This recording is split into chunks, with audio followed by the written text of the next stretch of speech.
Professor Alcir, obrigado. Queria agradecer você em público aqui pela ajuda que está nos dando nessa nova fase do programa Literatura, que nós vamos falar aqui sobre textos em língua portuguesa. Queria agradecer você por nos colaborar com a gente e também por vir aqui inaugurar o programa com esse texto, né? Falando sobre esse texto, explicando para a gente como é que a gente deve ler esse diálogo sobre a conversão do gentio. Eu vou começar perguntando para você o seguinte: qual é a importância de um texto desse tipo, escrito em 1556, 57? Exato. É importante para a literatura brasileira isso aqui? Sim, acho que sim. É um texto decisivo mesmo em relação à posição, digamos, inicial dos colonizadores e, em particular, dos padres jesuítas. É um texto decisivo, né? O Darcy Ribeiro diz mesmo que esse é o texto mais importante da literatura brasileira. De uma coisa. É verdade, o Darcy Ribeiro dizia isso. Outros consideravam o texto muito importante. Quer dizer, falar em termos literários aqui é falar em termos um pouco diversos do que nós compreendemos hoje, que é uma ideia de uma coisa completamente ficcional, um gênero como romance, conto, esse tipo de coisa que nós temos mais em mente hoje, né? Aqui, literatura é entendido como prática letrada, prática de cultura, como de compreensão mesmo do mundo, né? Num sentido que não implica necessariamente só invenção, né? Aqui é um gênero muito particular, que é o diálogo, que é praticado e é talvez o gênero de mais prestígio durante esse período chamado aí de renascentista, né? É quinhentismo? Como é que a gente chama esse período? São nomes genéricos, né? Totalizantes, que não importam muito, né? Depende do que você queira colocar em evidência, né? Tá. Mas é um gênero, esse gênero diálogo é claramente um gênero desses que emulavam os gêneros antigos, né? Os gêneros gregos e romanos, né? Tá. Então essa ideia, ele tem um grande prestígio nesse momento como forma de reflexão filosófica adaptada geralmente a temas polêmicos. O diálogo é próprio de uma situação polêmica, de uma situação em que a resolução do problema não é óbvia, não é, que coloca em jogo posições diversas. Quer dizer, você coloca ali duas posições ou antagônicas ou diferentes. Ele pode ser mais antagônico ou mais colaborativo. O diálogo pode ser de um jeito ou do outro. Por exemplo, no Platão, que é o grande modelo de todos esses diálogos renascentistas, né? Em geral, alguns deles têm muito antagônicos, né? Muito colocam, digamos, pessoas que entram em confronto duro, né? Outros são mais colaborativos, né?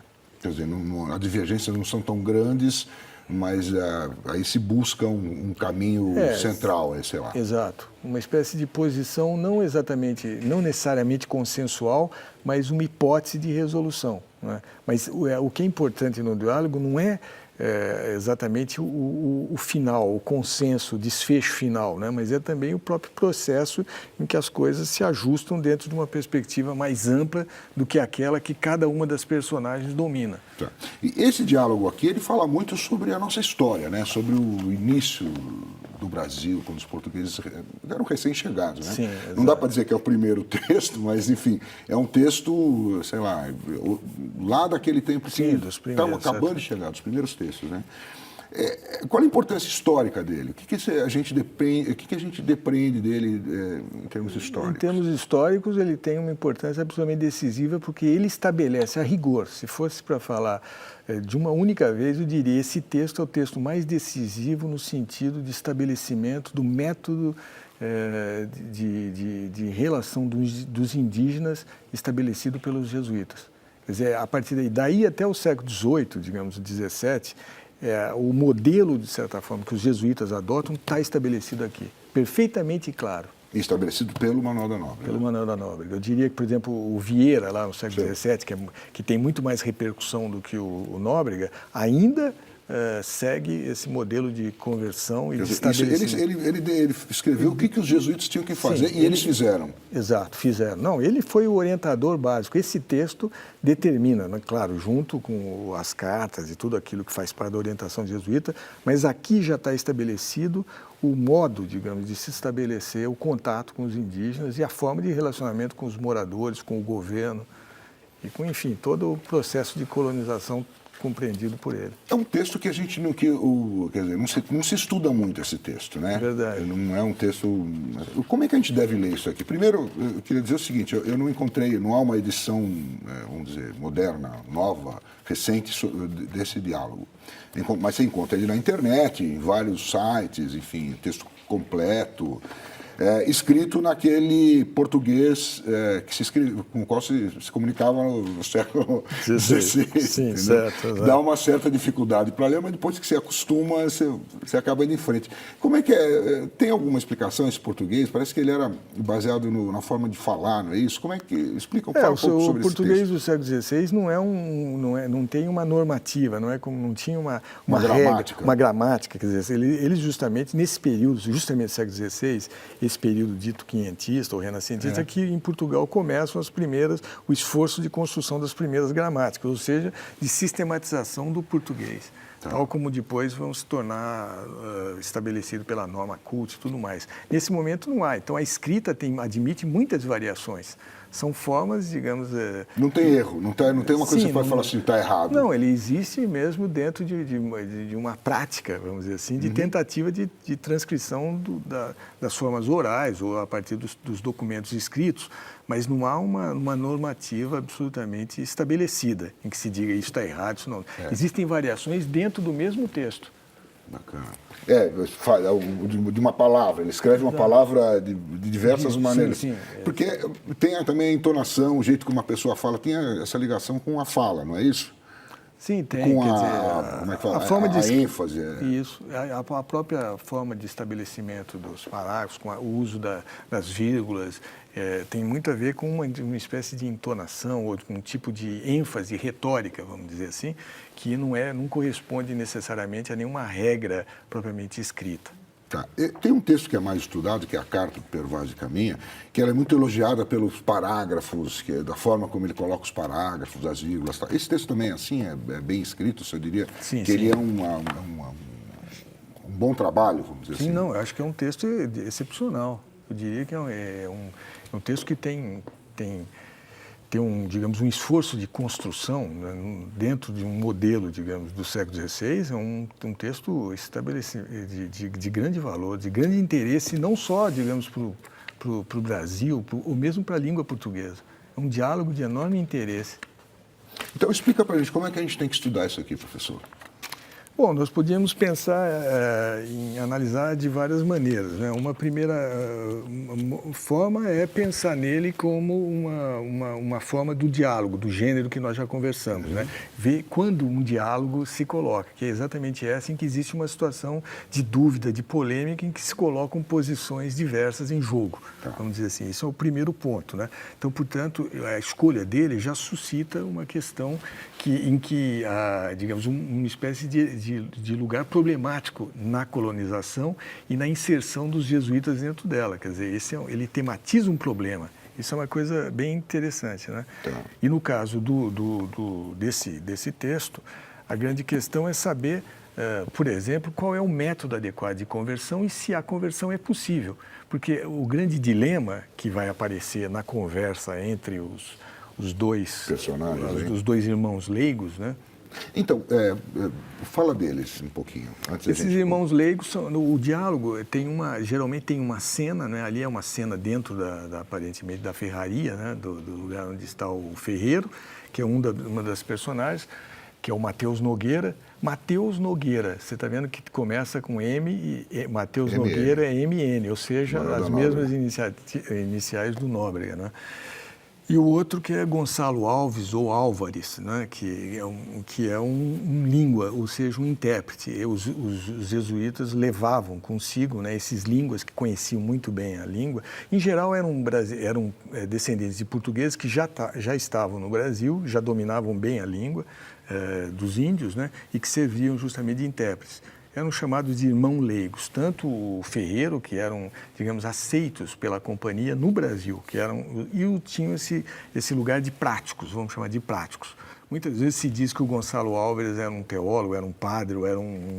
porque você não fica muito claro no início do texto, vai ficar só... Não, mas fica bem claro que ele está falando, muitas vezes, do que ele ouve dos padres, ou que ele acompanha os padres, mas ele é um irmão leigo. Portanto, a ideia de que ele é um teórico em relação a teólogo. Ou um teólogo, isso não funciona dentro desse texto, não é essa a discussão. Então, quer dizer, os dois trabalham para os jesuítas, com os jesuítas, na conversão dos índios, e querem saber qual é a melhor forma de converter Exato. Qual a melhor forma ou ainda mais, se é possível converter, porque o que ele... Porque ainda era no começo disso, né? Não sabia nem se o cara... Aquela questão da alma, se o índio tem alma. Tudo isso. A grande questão é que ele se coloca um pouco como o que eles chamam de resfriado. Resfriados aí, no caso, quer dizer sem ânimos, quer dizer, sem capacidade já de ser um pouco desanimados em relação ao esforço da conversão, porque evidentemente isso implicava em sacrifícios enormes, né? Quer dizer, andar pelos matos, pelas florestas e diante de índios hostis muitas vezes, né? Em situações que ele absolutamente não dominavam, né? E a ideia é que, de certa forma, eles sentiam que começava a fazer muito pouco fruto a missão. Isso está no bojo de uma grande decepção, no fundo, porque os jesuítas, quando vieram, e o Nóbrega, em particular, veio para o Brasil em 49, né, com a primeira leva de jesuítas, ele veio certo de que as primeiras cartas dele são muito animadas, achando que ele faria a conversão com simples exposição da doutrina, que os índios eram muito dóceis, ele aplicava até uma metáfora aristotélica, diziam que eram como páginas em branco, que se podia escrever nele o que quisesse. Então, ele tinha uma animação, assim, e um resultado muito imediato. No começo? No começo. Agora em 6 meses, em 6 meses, ele começa a se desiludir sobre isso, ele começa a perceber que o que parecia docilidade, na verdade, era uma arma contrária ao que ele pensava, porque os índios aprendiam muito rápido, mas também esqueciam muito rápido. Quer dizer, saíam de lá. Também eles eram nômades. Muitas vezes eles andavam até uma aldeia que era relativamente distante, iam até lá todos os dias, quando conversavam com os índios, davam aulas e tudo mais, outros dias eles voltavam, a tribo já não estava lá. Ou seja, eles começaram com o tempo, né, a perder um pouco dessa ideia inicial e começaram a ter uma ideia mais negativa, tanto dos índios, né, cuja brutalidade, bruteza, né, o que eles chamavam muitas vezes de boçalidade, né? E começava a ficar evidente. Também a ideia das guerras, que eles pensavam que eram episódicos, depois eles viram como guerras contínuas que haviam entre eles, né? O que eles também a ideia da antropofagia, né? Que era outras questões. Que apavoravam os europeus, né? Que apavoravam e tudo mais, embora na própria Europa também tenha havido, né? Nos cercos e tudo mais, enfim. Mas uma série de decepções fizeram com que eles começaram a imaginar que a conversão não seria tão fácil, né? Então, é nesse momento que eles se colocam essa dúvida. Será que essa empresa, né, vale a pena? Será que os índios são convertíveis? Né? Será que, é possível fazer com que vale a pena todo esse esforço da Companhia de Jesus no Brasil, né, e na ideia do Brasil? E aí é que se coloca essa conversa entre esses dois personagens, o intérprete, né, e aquele que convivia mais com os padres, falando com a doutrina, né, com o ensino da doutrina, e o ferreiro, que trabalhava justamente com aquilo, com a forja, né, e aquilo, produzindo os instrumentos necessários para a construção das casas, para as expedições, para o arado e tudo mais. Tá. Então, quer dizer, eles não são necessariamente antagônicos aqui, não é um pensamento antagônico desse diálogo. Sim, mas eles mostram, não é antagônico, até tem aspectos, em vários momentos são muito colaborativos, em outros eles são relativamente hostis, uma certa ironia que eles empregam entre si, né? Um com o outro. Mas, digamos, eles têm um princípio de colaboração, mas eles também têm, digamos, tendências diversas. O Língua tende para uma perspectiva, vamos chamar assim, mais racionalista, em que ele quer encontrar razões efetivas para que se justifique tanto o esforço de conversão quanto a natureza dos frutos. Tá. E, de outro lado, o ferreiro, que é um homem justamente que trabalha ali na forja, né, o tempo todo, operando por uma nação, vamos dizer assim, ele tem um princípio mais voluntarista, né? Ele está associado, inclusive, à forja, ao fogo, né? Ao ânimo, ao zelo, como ele diz, né? Então, ele tem um princípio mais voluntarista, né? Em que pergunta menos pelas razões do que quer saber na sua disposição efetiva para fazer. Sim, mas em determinados momentos aqui, ele parece ter mais lucidez a respeito do trato com os índios do que ele tem mais Língua lá. Sim, ele tem mais segurança. De modo geral, ele que predomina no diálogo. Diríamos que, possivelmente, a posição dele tende a predominar no andamento do diálogo. E por que a escolha desses dois tipos? Eram os tipos da época. Um ferreiro, um cara que trabalha com mais bruto e outro que trabalhava mais com pensamento, é isso? Você podia pensar, um está associado mais a uma ideia de língua, né? Ou seja, eles estão associados a uma ideia do que é necessário, o que é um perfeito missionário, o que ele deve ter, quais as qualidades. O língua é o conhecimento da língua, quer dizer, é necessário que o jesuíta domine e se esforce para compreender a língua... Se comunicar com as pessoas. Exato, com a comunicação, com a gente com quem ele vai lidar. Então, essa aproximação da gente com que ele vai lidar, mais ou menos bruta, faz parte dessa técnica jesuíta importante. Quer dizer, eles se debruçaram, eles criaram as gramáticas, eles foram absolutamente...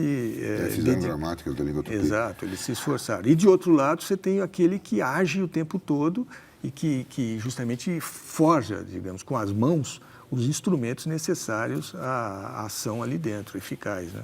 E quais são os recados que tem aqui dentro do Nóbrega para a comunidade jesuíta que trabalha no Brasil? Quais são esses recados? Bom, os recados, eu diria que, de modo geral, na minha análise... Porque é isso, né? É um recado, ele é um jeito de trabalhar, né? Sim, é um recado, é um estabelecimento mesmo de um modelo. A partir dali, ele determina como superior, como as coisas se dão. Embora ele ali já não seja mais superior, que ele foi o primeiro superior, mas depois passou para o padre Luiz Dagran. Mas ele é o homem realmente mais importante de toda a companhia, ele é o mais intelectualizado, o que tem a formação realmente, né? E que tem grande ascendência sobre todos eles, né? Eu diria que, dentro de um esquema argumentativo desse diálogo, ele tem 3 partes. É possível, digamos, estabelecer 3 grandes núcleos argumentativos, né?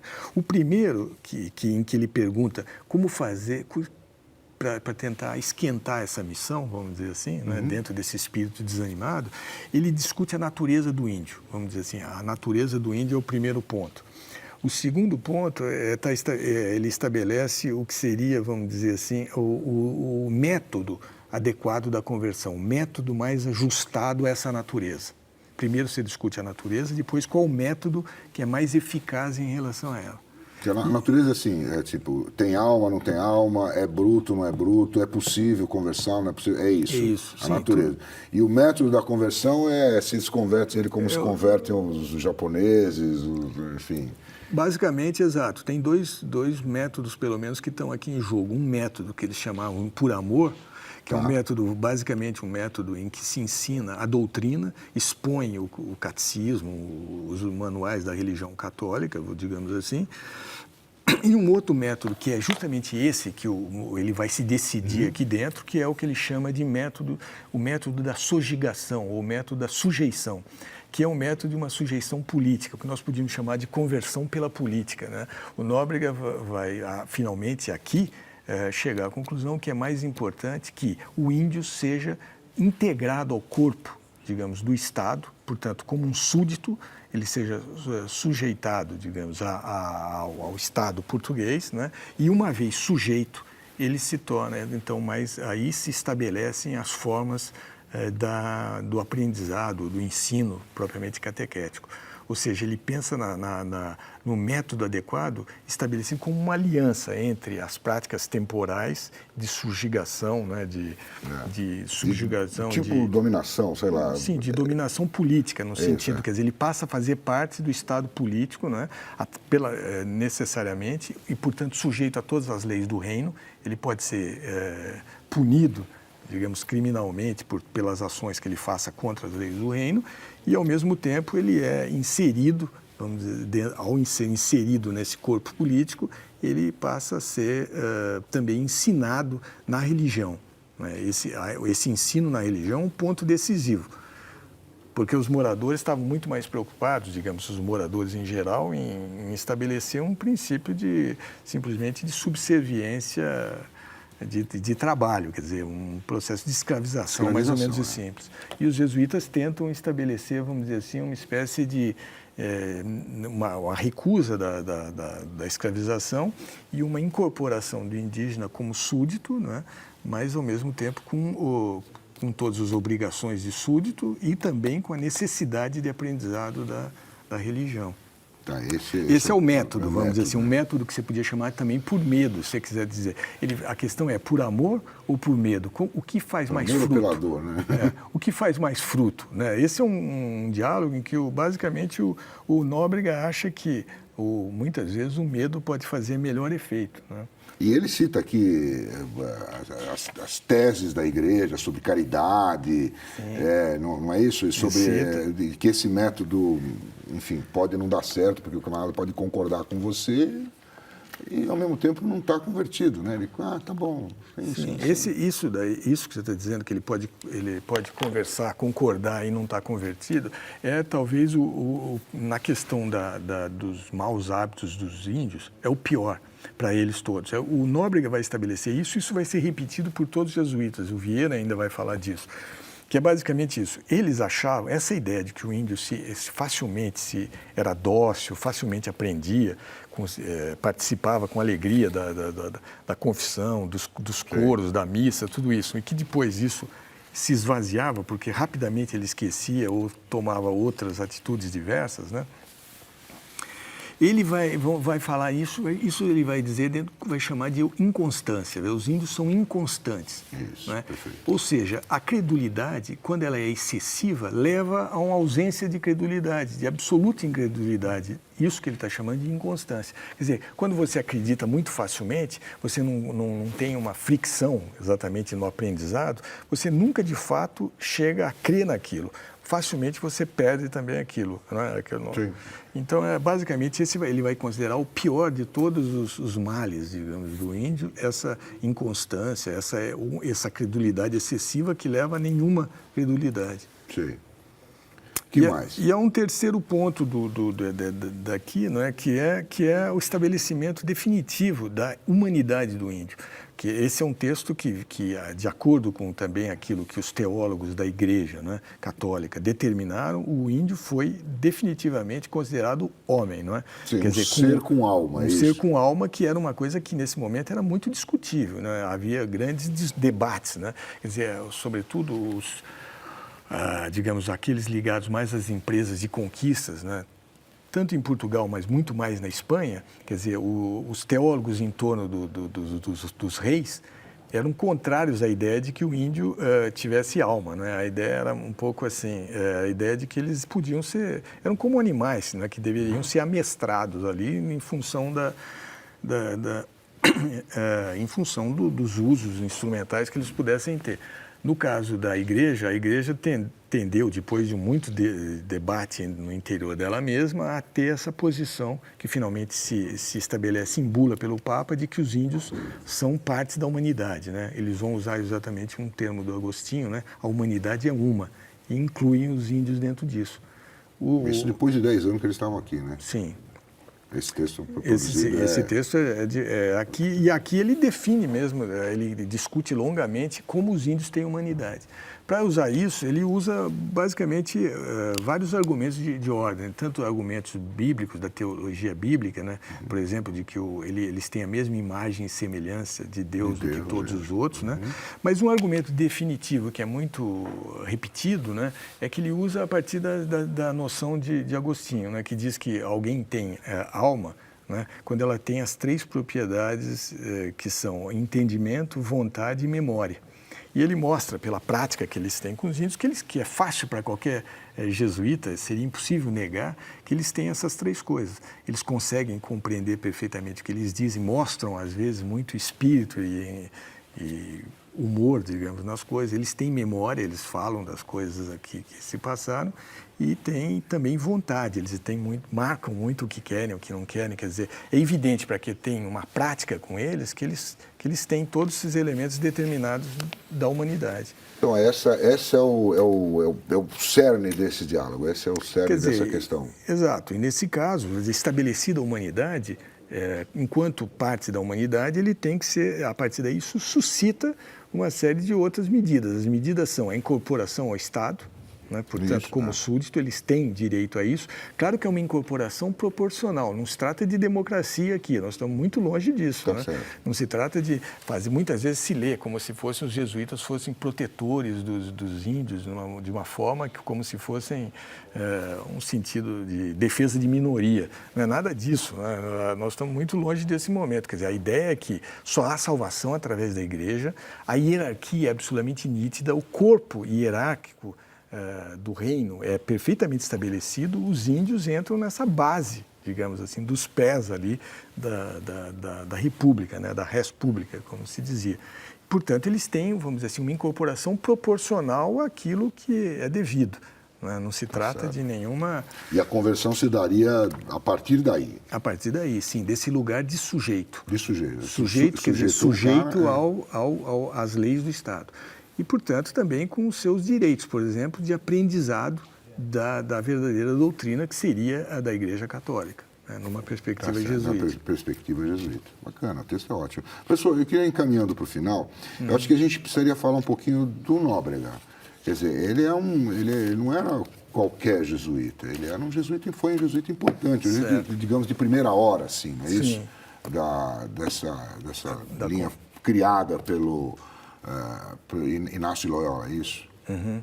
Sim, é um jesuíta importante, ele tem uma família importante, né? O pai desembargador, acho que teve um tio que chegou a ser chanceler-mor do reino, quer dizer, um homem importante, chegou a fazer universidade, estudou em Salamanca, depois em Coimbra, chegou a tentar prestar a cátedra 2 vezes, foi reprovado, né? Disse por um problema de gagueira, né? O que é um pouco estranho. Mas não tem certeza disso? Disse que sim, mas é estranho porque, ao mesmo tempo, ele foi nomeado pregador e teve uma vida ativa como pregador no reino, né? Mas era um homem de talento, o que é evidente por esse texto, pelas cartas, realmente um homem de formação importante e que formula toda a política dos negócios indígenas da companhia que se estabelece aqui e que permanece ao longo de todo o século XVII, até pelo menos o final dele. Né? Então, é da cabeça dele da que cabeça, veio essa... não cabeça, só da cabeça, sim. Porque, claro, ele está instrumentalizado, ele está pensando dentro do corpo jesuítico e dominicano digamos, de um pensamento católico do século XVI, em particular, que se chama de segunda escolástica, ou de neotomismo, ele está dentro desse processo. E nisso ele realmente é bastante importante. Professor, a gente está chegando aqui no final.